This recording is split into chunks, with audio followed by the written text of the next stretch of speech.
So one thing that was very interesting in your book is you go through Frederick Douglass and Yes. W.E. Du Bois and Dr. King, Yeah. and then we get to Ella Baker. Yeah, And I'm Ella. like, why her? Oh, she's one of the greatest. Ella is one of the greatest. There is no civil rights movement without the example, the witness of Ella Baker. She's the executive director of Martin King's organization. See, she's executive director of SNCC, the young people who broke away from Martin.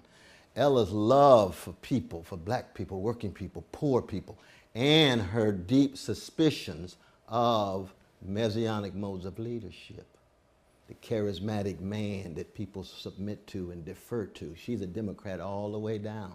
She wants all the voices to be heard. And in some ways, she's connected to Occupy, that I point out in leaderless and leaderful at the same time. Don't we need leaders? The thing about Ella is, I mean, SNCC didn't, well, it sort of disintegrated eventually, and it's not like you can go and see fantastic speeches that Ella made. She doesn't feel like a prophet. Yeah, Isn't it? but yeah, I understand. It's not effective anymore if you don't have a leader. No, I think that people lead in a lot of different ways. You can lead quietly by example, and that's what she did. We would have talked to giants like Bob Moses, still alive, or if we could talk to Stokely Carmichael or Diane Nash.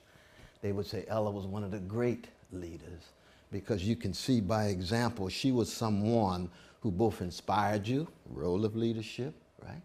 Provided guidance by her actions and in conversation.